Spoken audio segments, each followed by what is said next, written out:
Starting, starting. We've started, and I've Are we totally on? fucked up. Are Oh we yeah, live? we're live. We're live, and guess what I did? I left Oh, my water over go there. ahead. Go get one. I'll talk I'm shit. not gonna get it. I'm not gonna get it. We're gonna do cannabis legalization news because you have to understand if the people aren't happy after like a minute, they just start leaving.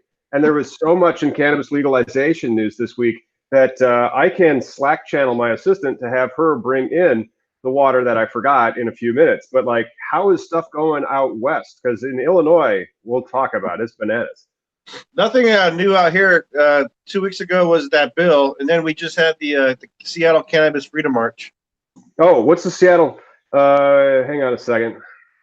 I'm typing something another thing. What's the Seattle Cannabis Freedom March? So globally, there's a march that occurs across the world in different spots. There's a website for it that I believe I posted one time, and I'll post again in the comments. But in Seattle, a woman named Melissa Heisem has taken the helm for the past 15 years. And this year was the 20th year of, it's pretty nice. We take over the central city of downtown, like your central area. Mm-hmm. And, speakers, music, some consumption being done safely with cops in the area. It's a neat little. You got to consume your cannabis with cops in the area. Otherwise, marijuana will be unsafe. It's the neatest and weirdest thing to do. It when it first happened to me, I kind of your ass puckers a little bit, but yeah, everybody thinks that, but the police only have that bad name because of the drug war. It's not their fault that the drug war is here. It's the politicians. it's such a contrast, though. Being able to walk past a cop smoking versus I was doing some research, and there's a Wisconsin. One of these court documents. I'm gonna post it just for shits and giggles, but You should. there was like 5 sentences for just THC possession, and 5 sentences for THC possession. Like yeah, 5 different sentences. yeah, like 5 different people were fucking lives were fucked over because they got caught smoking weed. And that is Wisconsin is not where Illinois is with adult use. Illinois' adult use bill dropped yesterday. I mean, like it was rumored. So like Illinois had a nice rumor. Thank you. Kristen is here as well. She's been helping me out, and Kirsten, really appreciate it. But yeah, Illinois' adult use bill totally did some amazing shit, and it's basically like a state law version of the Marijuana Justice Act. Are you familiar with Cory Booker's bill? Yeah, I'm excited.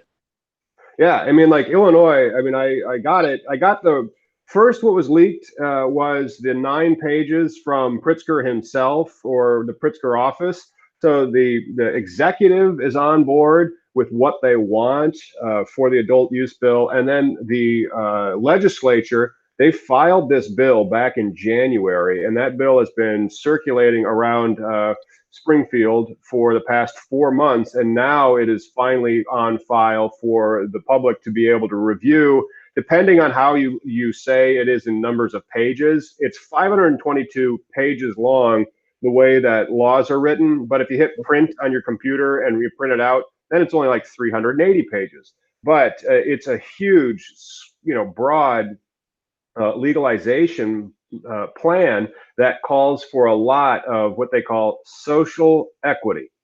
So, like your new law is the size of the Mueller report almost. Yeah, I mean, it's ridiculously huge, and it's going to take years for it to actually go into effect because they are going. Oh my gosh, you just saw that girl up at the top of the screen trip on the last stair. I'm going to have to. Oh, anyway, shit. Real time stuff. Well, But, that's awesome. yeah, the last, well, it's 400 pages or to 522 pages, and it has different layers. And so there are going to be these social equity applicants, and I believe, and I have to review because I went over the general 9 pages, and I have to now drill into the actual statute itself. And I have a research assistant that's going to be helping me so we can create content over the summer as these new types of applicants, they aren't going to come online immediately. It's the first thing that'll come online with Illinois' adult use? Oh, it's going to make you so jealous. Oh, don't tell me consumption lounges. Home grow. Oh, shit. That's a good one. Oh, great Yeah, topic. yeah, because the way that it's written, it says that the law is going to be effective immediately. So if it's effective immediately, and then there's some rules for home grow. 5 plants per household. So like a husband and wife that both reside in the same house, they can't have 10. Yeah. So 5 plants per household, and it needs to be your primary residence, and you need to be a resident of the state of Illinois. So Okay. college kids renting someplace wouldn't necessarily be able to get Yeah. the home grow. But if you're a homeowner and you live in the state of Illinois, you can have home grow in your house, 5 plants, and it gets a little bit more like, they treat it ridiculous a little bit, but this is the law, it's changing. You have to allow the law to change and be liberalized as much as it's been in 80 years while there's still a lot of regulation. And then once they realize the sky didn't fall out of, the sky was not falling and mass hysteria didn't ensue, it can open up in the future, but no public view of the home grow. And also, you need like a key code to get into the home grow. So the home grow market kind of might become like a man cave market. So like there's going to be, I'm not sure if the cottage industry is going to spring up of contractors that are going to start offering people like grow rooms. Yeah. No. So Yeah. with your law is now immediately in effect for home grow, does that mean it can create? Upon passage. So like they have to pass the bill just was introduced. Granted, it was introduced in January of 2000 of this year, but then it was just published to the public. I mean, it's been going around in public circles, behind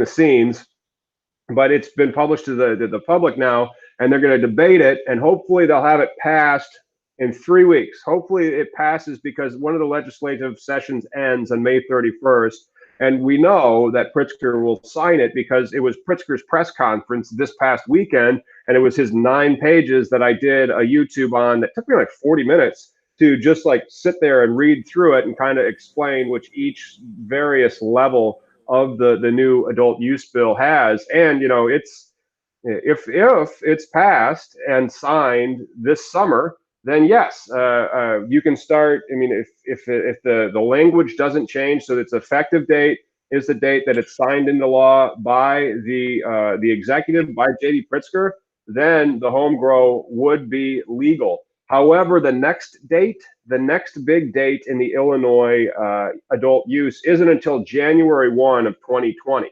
So it's not like there's going to be dispensaries that are open. If the home grow stays in the law as it's written, there will be that aspect of it will come online.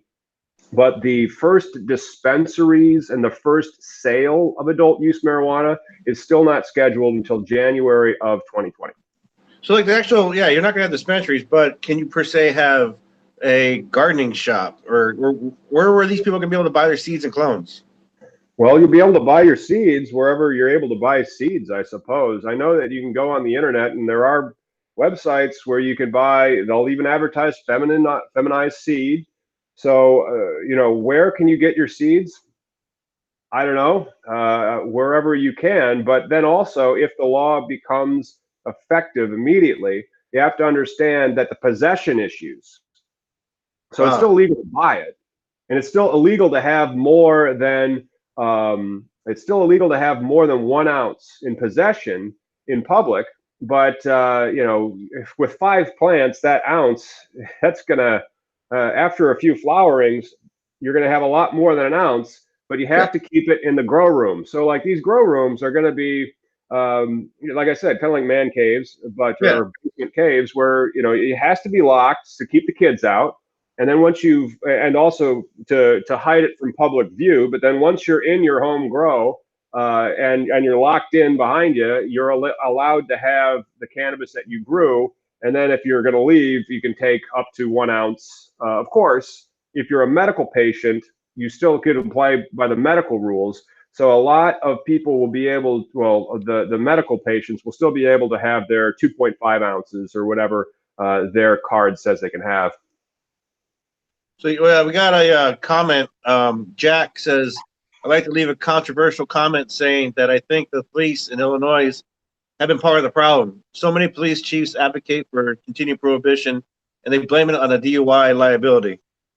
Yeah, yeah. I mean, again, it's like Upton Sinclair said over 100 years ago, it's very hard for somebody to understand something when their paycheck depends upon them not understanding it.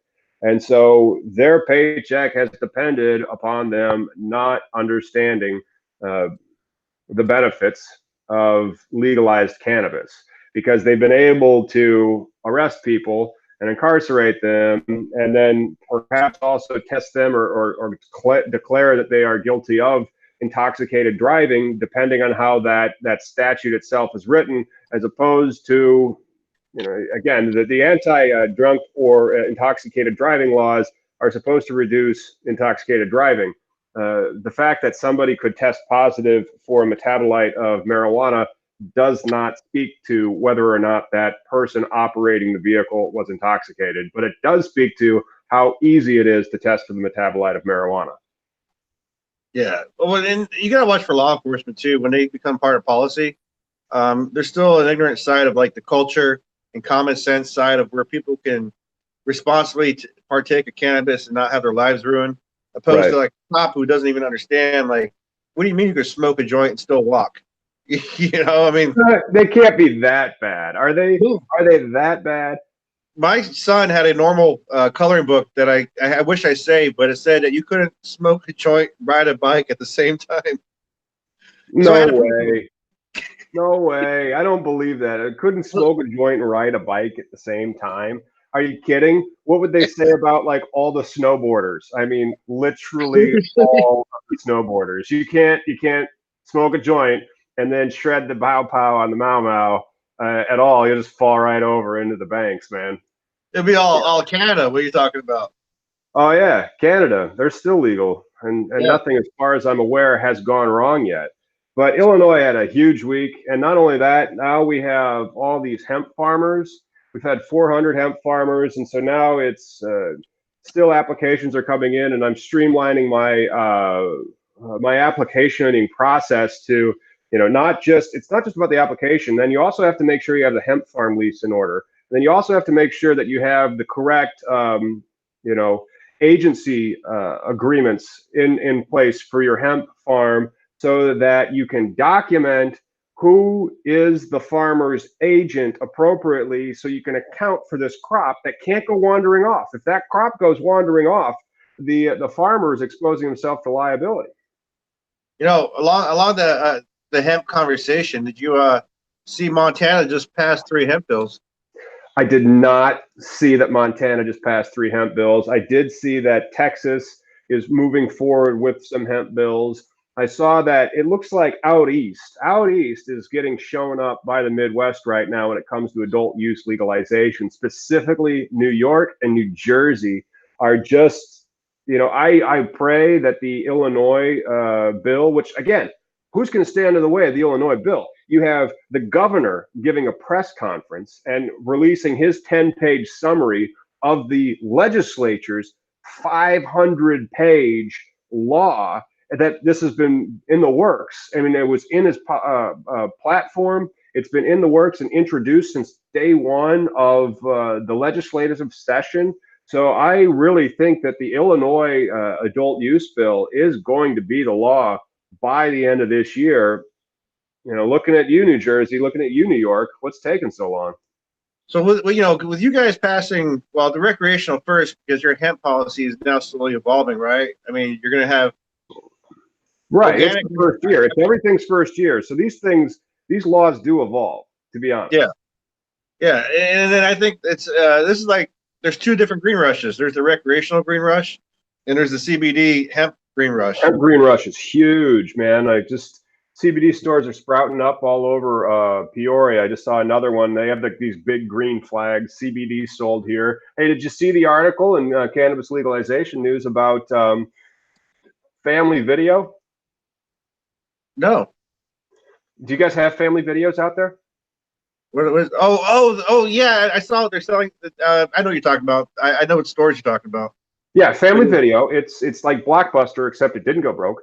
mostly because Family Video has this room in the back where you could go and rent other videos, and that helped. And then Family Video kind of diversified, and actually these pipes that I'm talking to you through are Family Video. It's called i3 Broadband here in Peoria. Oh, So okay. one of the owners of Family Video is somewhat related to this particular area, and they offer broadband to a few businesses. We're one of them.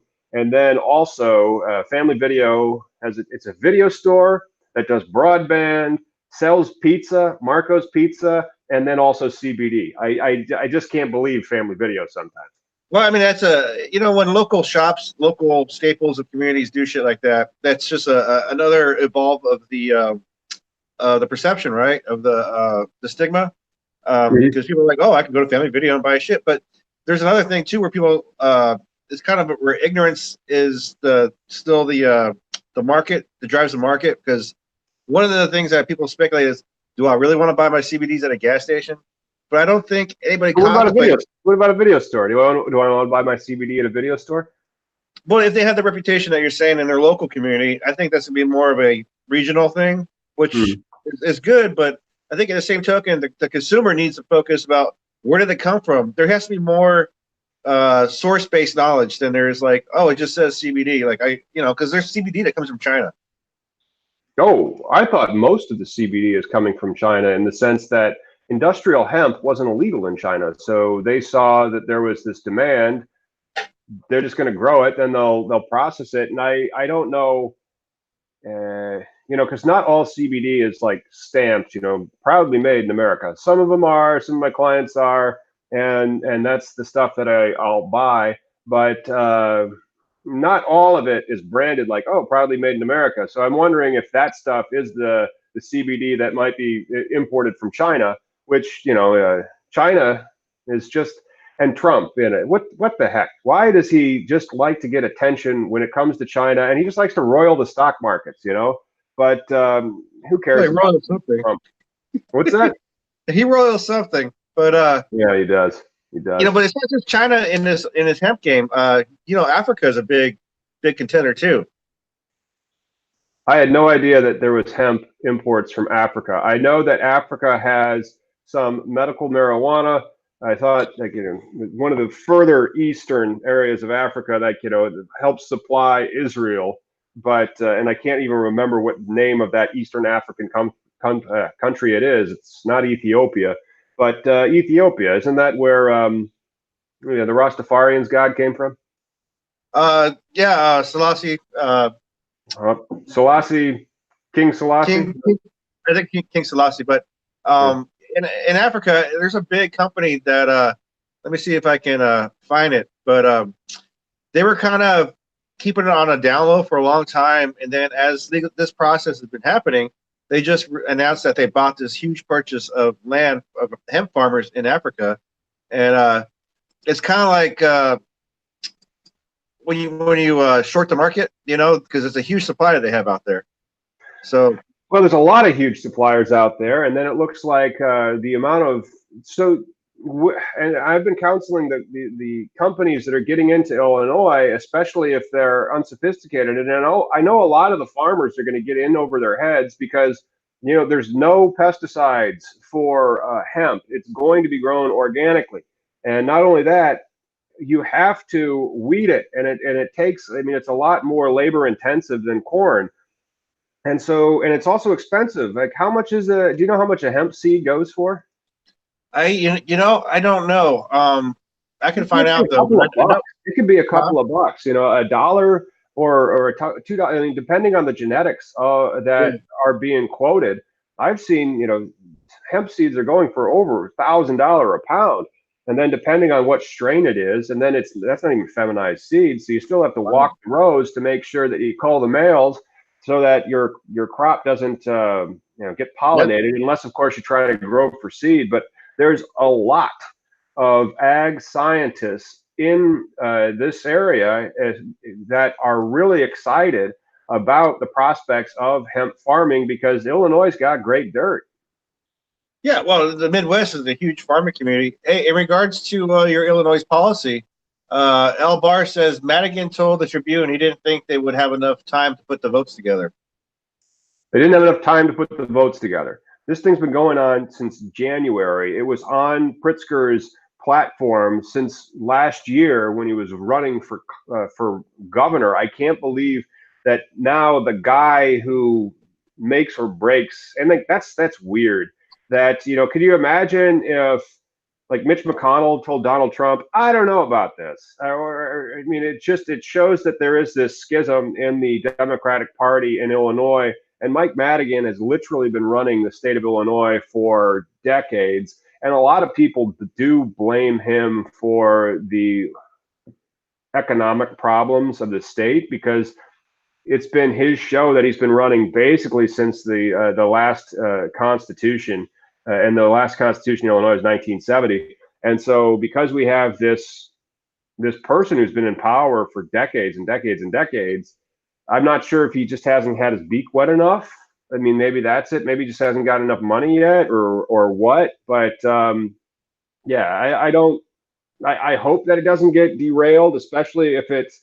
I mean, why is it going to get derailed? It's not because of the home grow. It may be because of the way that they're trying to apportion the actual licenses themselves. There's going to be several, and I'd have to read it. I think it's like 70 of the actual. I mean, there's going to be hundreds of these new participants in the legal cannabis business in Illinois. And some of them are going to be social equity applicants that get this low interest loan and financing help so that they can actually open. And it's trying to help fix the problems of the drug war that disproportionately hurt the poor and the minorities. And so many of the new licenses are supposed to be set aside by people that are in either those minorities or in those geographic locations that have been blighted by the drug war. And maybe people are pushing back against that. I think that's a little unfair, to be honest. I mean, they just totally decimated this society over the past 80 years. And then how dare they take a legal action to help try to fix it through revenue that will be generated by legalizing marijuana. I just don't get it. But for that social equity program too, are they even looking at offenders? Oh, yeah, there's auto expungement involved. And that auto expungement is pretty exciting in the sense that if it is a cannabis only offense, a lower cannabis only offense, possession and some manufacture and distribution, just not like a lot. I can't remember where the cutoff is because I'm not a criminal lawyer, so I really don't understand how felonies all stack up in our state. But I know that there was auto expungement for low-level marijuana-only offenders. If your case also included one of the auto expungible offenses, but other offenses, then you can petition to at least have the marijuana aspects of it expunged, which is, again, great because now there are a lot of these people that might have had to check a box about their criminal record in a job application. That'll go away, which is, that's really cool. Hey, new note, something I wanted to talk about was I'm always bitching about the dysfunctionality of like how we're just not the United States of America. We're more like, disassociated states of America. Right. If we had one blatant policy or if everybody was on page, like now all these states are throwing all these hemp bills out, right? Everybody's throwing out hemp because CBD is a big thing. Yeah, money. Hemp is federally legal now. So I'm going to post this article here, but the Magic Kingdom in Florida is not so magical when you go through with the CBD fucking jar. I saw that. Now, I don't. I need to learn Florida law because I'd love to help Florida. I'd love to help other states have a bill like Illinois that they can use to legalize marijuana. I mean, like I said, it's a lot like the Marijuana Justice Act that was supposed to Cory Booker's bill that has auto expungement language, but also social justice language and these types of funds that go to help the areas that were hurt by marijuana prohibition, and then also push other states to legalize it. And it's going to be the laboratory of democracy for a while, but over the next 10 years, standardizations of these laws will eventually emerge, and then there might be like a model marijuana code in 2029 or so, or 2030. But another one of the really cool aspects of the Illinois bill is this new licensure for cannabis transportation. Do you guys have that type of license out in Washington State? I'm sorry, say it again. Cannabis transportation. So kind of like, and I think I need to review it more, but there's no cap on it. So it doesn't seem like there's any limit on the amount of cannabis transportation licenses. And I'm not sure if this is something like, Uber Weed, or instead of Uber Eats, it'd be Uber Weeds, something like that, where you could have a business. Now, again, it could actually be the transportation of the cannabis itself from the cultivation center to the processor to the dispensary. But I don't know if they have one that does from the dispensary to the consumer. Like, you can check out at your dispensary and then have somebody deliver the cannabis. Do they have cannabis delivery in Washington State? No, well, the only thing that's incorporated in our law is the transportation, because they are businesses transporting from point A to B, grower to processor, grow to store. But that's something they want to do. It is available in California. I know California has Ease, and also Green Angels, I believe they're called, where it's a woman-owned business where they show up and you have a selection. But that's one of the things in Washington. I used to have a guy that did that, but it wasn't legal. Well, that's weird. I remember when I was in Washington State, 2015. I remember like we'd text and like the car would show up, and like you just get in one side of the car and out the other, and like pick up your weed that way. And yeah, people really take more chances. No, it was still a transaction. It was medical, as long as you were looking at your script or whatever. But all the transportation of cannabis, as far as delivery services, there is no structure for that yet. Man, and here I am 4 or 5 years later finding out that what I thought was totally fine might not have been, but I still went to Uncle Ike's, and I think that was totally legal. Oh, yeah. And then, in Canada, they get their shit through the mail. I think in America, a lot of shit goes through the mail as well, but it's just not supposed to. In Canada, that's pretty cool. Yeah, you could, and that's another thing. Like, can you mail it in state? Can I can the dispensary just mail me my nuggets? Probably not.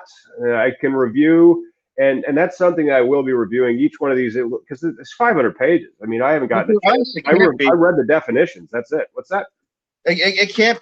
So I think it'll never be in that situation unless you have a state postal authority, because the U.S. post office is always going to be federal. That's always you always got to go. I recall that people would say you shouldn't use FedEx because they don't have the First Amendment. Is it the First Amendment? No, it's the Fourth Amendment. The FedEx doesn't have the Fourth Amendment, but because the post office is the government, they have to make sure that they can't use a reasonable search and seizure of your stuff. And so, it's kind of like the governmental actor has to play by a heightened set of rules than the private courier does. Okay. Like one has to defend your honor and the other one has no. One of them has to comply with the Bill of Rights and the other one kind of does, but not as literally. Kind of like how, sure, this is on YouTube and this is on Facebook, but our First Amendment rights really don't come up as much because this is a private company's stuff that we're using to interact in a public forum. So they have a better ability to be able to sanction what we're saying and curtail our speech than if this was a Google or a Facebook, like the post office, in the sense that it was a federal government technological program. Then we'd have a better First Amendment right to say, no, we're allowed to say whatever we want, and these are government employees, that type of stuff. Gotcha. And, along this, last week you talked about how you're a bad citizen if you smoke weed, so you can't be a U.S. I'm a bad citizen. Thank you. That's why I do this, so that I can remind everybody that I'm a bad citizen. That you could never become a citizen if you're doing what you're doing. Thank goodness I was born a citizen. Otherwise, God forbid, I would be an immigrant here on a green card that has PTSD or cancer, and then I get my medical marijuana card, and then instead of me being able to treat my cancer, my PTSD, ICE shows up and deports me. That would suck. And so listen to this story. There's a gentleman who just got released from prison after serving 39 years behind bars, Antonio Bascaro. Mm-hmm. And so he just got released. He served in the Bay of Pigs during the Cuban Revolution, serving for America. And then he got arrested for being part of a marijuana scheme, smuggling scheme. But he just got released after 39 years, and now he has to go to a deportation hearing. Not a deportation hearing. Yeah. I mean, how wonderful is that? You spend 39 years behind bars. They release you. And they say, yeah, now we're going to question whether you're a citizen or not because your crime, even though you served in the military, helping us. Yeah, it's just not fair. I mean, it's always been like the conception of marijuana and its legal status has always really just been them trying to say that what you're doing is un-American. And and it's not. I mean, it's kind of like jazz music is as American as it gets. It's apple pie. What's it's that? Apple pie. Yeah, it's apple pie, and I'm not sure. And what's the other one? Yeah, Hispanics. Well, Hispanics have been here longer than us. It's always been there. I mean, it's annoying to think that these people, and then that's the other thing. Americans are a melting pot by definition. Isn't like the only thing that's un-American like fascist communists? Isn't that about it? Right, and then apparently they're making a comeback. I hope not, man. Those guys suck.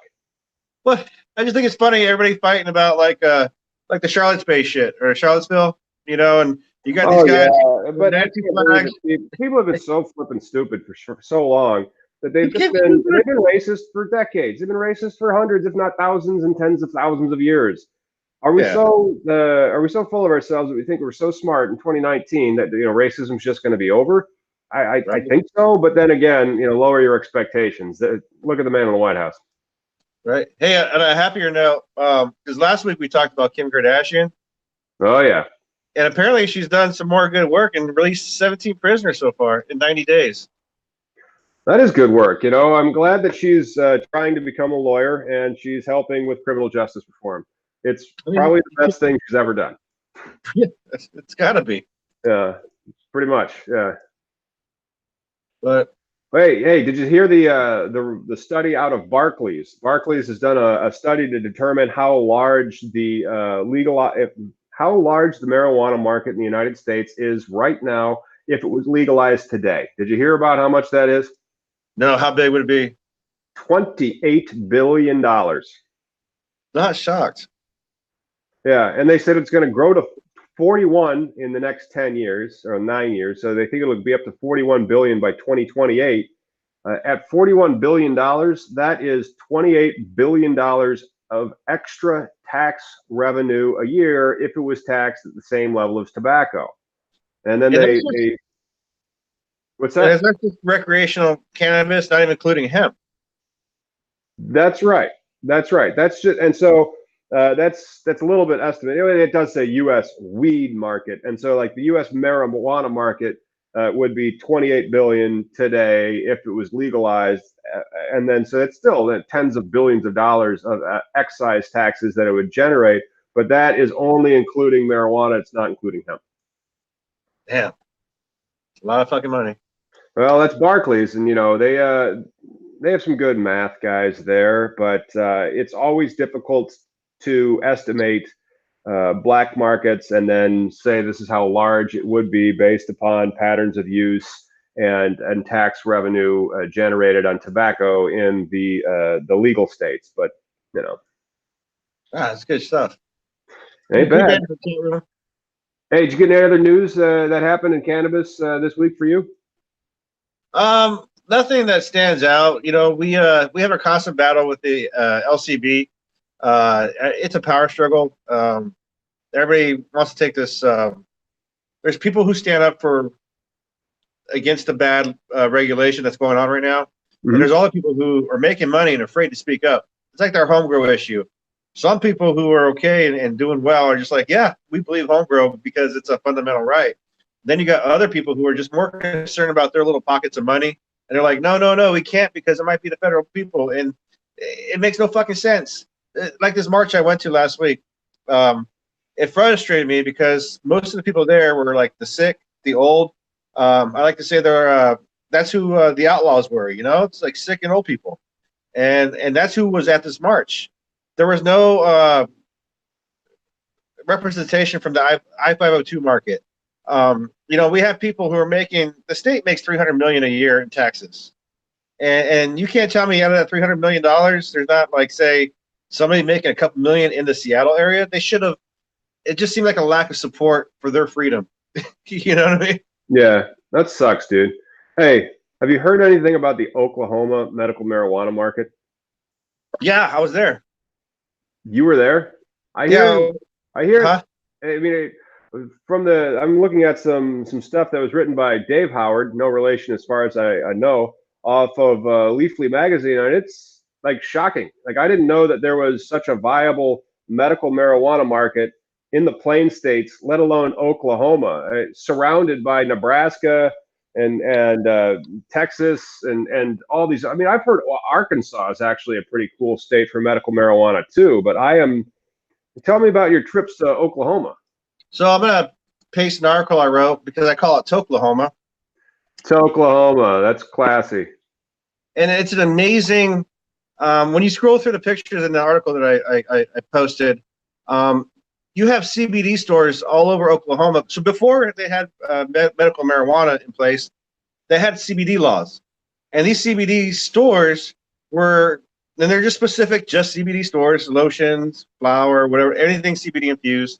They were all over the fucking place. They were like Starbucks. They're literally, you go a corner, there's another CBD store. I'm like, how many old people are coming here and buying this stuff? Because they were so close and so spread out that it was bound to, like, people get comfortable with the CBD product. They get comfortable referring to hemp. And then here's marijuana. Let's just take it one step further. And it wasn't that hard for them to do. Well, that is amazing. But like, according to this article from Dave Howard, they said that OMMA, so the Oklahoma Medical Marijuana Association, is whatever area that's running it and providing data, 63,647 patients in March of this year, an average of more than 10,000 a month in new patients. In Illinois, by the way, I don't think it's hit 70,000 patients yet, and that's Illinois. That's a larger state population-wise when it comes to Oklahoma. And licenses for 412 caregivers, 1,100 dispensaries, almost 2,000 growers, and 600 processors. Are they just not regulating Oklahoma medical marijuana very, very well? I should either have I could review the medical marijuana laws in Oklahoma, but I would rather find an Oklahoma marijuana attorney and have him on the program so we can talk about what's going on in Oklahoma. So here's what I saw in Oklahoma, because what I went there for was for Seattle Hemp Fest. They've branded the Hemp Fest name to like a chain where, you know, somebody in it's like they were going to have a Jamaica Hemp Fest and a Atlantic City Hemp Fest. You know, so Seattle Hemp Fest, because it's a nonprofit, they have they're able to come out and help people set up their events, get things started, speakers. You know, there's a whole structure to how they do things. And so we went to Oklahoma for Oklahoma Hemp Fest, and it was a really good time. We smoked. We were left alone at the hotel. We smoked like because people are still smoking cigarettes in goddamn restaurants out in the Midwest. You know, like. Well, I mean, I can imagine that Oklahoma still has, like, you know, cigarette laws. I mean, it's been illegal to smoke cigarettes in the restaurant in Illinois for a little more than 10 years. I remember when I was in law school in Wisconsin, it was legal up until I graduated. So, like, it was legal in Wisconsin to smoke cigarettes in bars, and it was just gross. And it was like 2008. Well, and that's what your atmosphere is still in Oklahoma, where it's a lot of good old boy system. And so what I noticed there too was when we were at HempFest, a lot of people came to learn about like what to expect, because we came to talk about how Washington State's medical marijuana market went from Washington State medical marijuana to the recreational we have now. because like I've always been talking about is when we had medical, it was pretty much a true free market where if you had shitty product, you weren't going to be successful because it's more the consumer awareness and the person that grew it was most likely the person that sold to you because they had a storefront, and then they would funnel in their buddy's weed. And but again, if you had shitty weed, you weren't selling high end product. The consumer was more aware at that time, I believe, because of the medicinal properties. But so in Oklahoma, when we went out there to talk to them, because they were just about to approve the medical law, and what it takes a couple badasses to say, you know what, I'm going to open a store. I'm gonna do a grow, and I'm gonna hire a lawyer like you, so that way when the cops come at me, it's always about paperwork, right? And somebody, being on your side. It's about paperwork and compliance, man. It's like, no, are your papers in order? Oh, our papers are in order. We have them on file at our attorney's office. Yeah, and in Washington State, for us, what it was if I proclaim myself a patient, and then I grow whatever 10 plants, and then I can grow for like 3 other people. So now I can grow 10 plants for those guys too. So I'd have 60 plants, and then I'd take those plants and I'd take to my store that I run, and then when you come to my store, I have you sign a piece of paper that you're part of my collective. So I can say I grew this flower for you as well. It was a very arbitrary, weird, long way to do things. But in a way, though, because Washington State, when it's done right, they're very about like personal rights, like inalienable rights. Yeah. And so that was the big standing for the medical market was because we don't tax medicine. That's the other thing, too. Our medicine's not taxed. So our marijuana wasn't taxed. There was no tax structure for all that medical cannabis. And that's part of the thing that killed medical for us was when recreational said, well, how come we have to tax our weed and they don't have to tax their weed? And so like the legislators were like, oh, we'll make it better with this one law that pretty much killed medical marijuana with a very deceiving name called the Patients Act. Yeah, they do that sometimes. Like the Freedom Act is probably the thing that's going to enslave us all. But Oklahoma actually has the population almost of an Oregon, so pretty close. Well, both of them are about 4 million. Oklahoma a little under 4 million. Oregon about 200,000, over 4 million. So how much larger is Washington State than Oregon? Population wise? Yeah. Let's see. Well, and also the thing too about Oklahoma is location. So when we were there, there are people coming from Texas that are learning about the new upcoming infrastructure. There's no way that Texas. I mean, I bet Oklahoma goes adult use before Texas goes medical. Well, no, what I'm saying is there's going to be a lot of people coming from Texas to buy their medicine and going back to Texas for a while. From what I'm reading, though, like the Oklahoma medical marijuana laws, they're calling them the Wild West for a reason. It kind of seems like the amount of flower you're allowed to have for a patient is higher than in Illinois. And it seems like, it's more along the lines of the Washington State caretaker model, where it's harder to track the amount from seed to sale because, you have somebody who's allowed to grow for somebody else, and they have all the flower that they are going to try to like maximize by what their limits are based on how many patients they have. Yeah, and the other thing that they're going to have to be getting used to is growing's hard. I mean, even though you plant 60 plants, you're not going to yield every single plant. I mean, you might if you get really lucky, but you're going to have weak plants versus, things like mites and molds, and, they're going to have to learn their ways pretty much. Oh, yeah, don't get me wrong. I'm totally stoked to learn how to grow.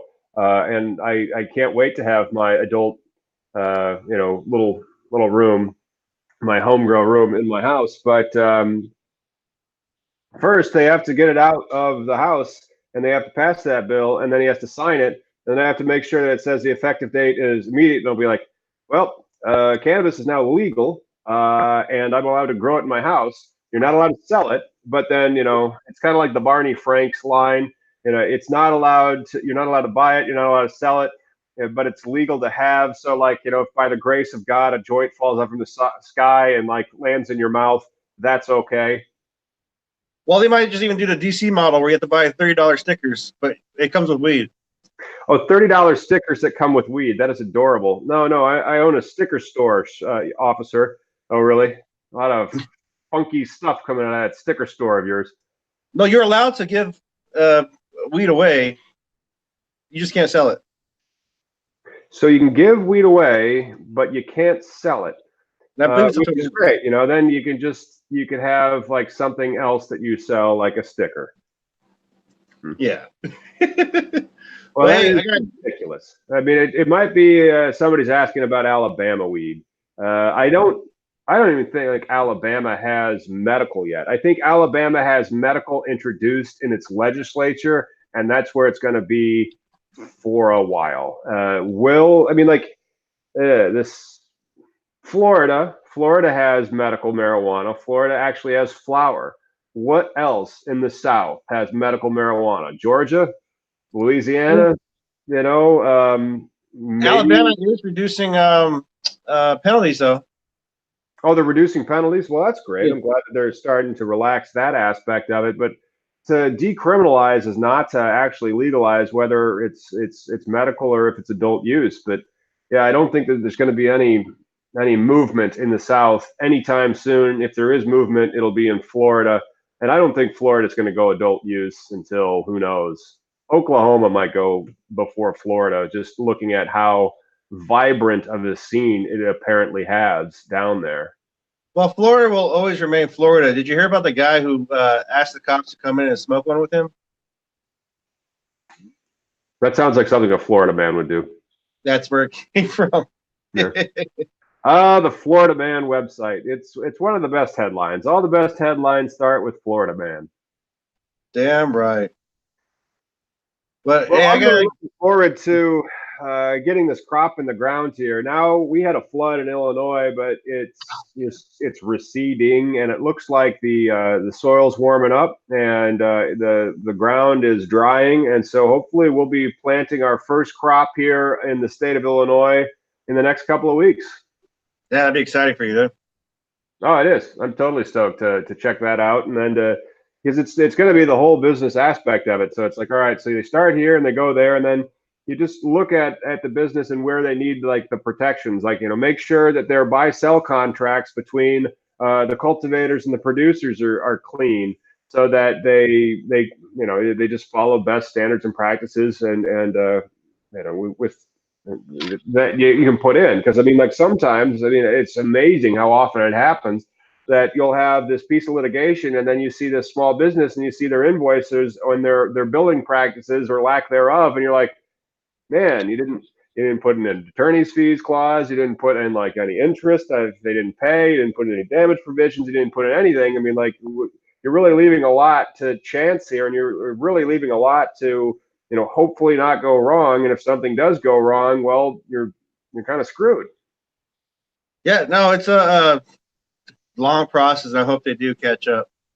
But they will. It just takes time. I mean, like the first year will be the rockiest, and then what I'm really worried and interested about is, does the demand for CBD continue to go up? Does the FDA or the USDA crack down on CBD? And then also, does the supply of hemp create a glut of CBD so that the price just craters? And so everybody goes into the year thinking, oh my gosh, we're going to make all this money. And they go out of the year thinking, holy crap, we have to file for bankruptcy. Yeah, I mean, with all these states individualizing their shit together, some states are going to be ahead of others, like Wisconsin, or not Wisconsin, Wyoming. Wisconsin had a crop of hemp last year. They did about 1,500 acres, I believe. Yeah, so I mean, states who already have fields are going to be ahead of the game. At least those farmers will be, because it's going to come down eventually down to quality. People are going to understand, this CBD makes me feel better. This CBD is what I like. The isolate from whatever manufacturer, or because a lot of times too, like one of the things I use is Kush creams, and it's depending on the type of lotion they mix the base with, and they put stuff like lavender. So it's other ingredients that are holistic type ingredients that actually help out. So I mean, It Yeah, also that's their own proprietary thing. I mean, then they're going to have to Yeah. compete on quality and price and all that other stuff. But to the extent that they commoditize it and that the supply continues to go up, and it is just grown for its commodity, because most of the people that are going to be growing it, they just want to make sure that they get that 10% level, that their crop doesn't come in hot, that they dry it, shuck it, dry it, and chip it so that it can be sent to whomever is going to buy it, and they get the best price for it. I just don't know what that price is going to be in the future. Yeah. All I know is now here, Washington State, we're down to like sellers selling their shit as low as $1 a gram. Like, it's this, what's $1 a gram? Hemp or marijuana? Marijuana. Marijuana for $1 a gram. That's ridiculously cheap. And then think about it. So like it's $1 a gram from the grower, if they get that, and then with all the taxes involved, when it gets to me, it's eventually like $7. That's still pretty cheap. I mean, like, the medical marijuana in Illinois is, you could pay $20 a gram, depending. I mean, that's going to be the premium stuff, though. Like the best, highest quality flower you can get is probably going to be in the ballpark at $20 a gram. Yeah, no, that sounds about, which is unfortunately market right.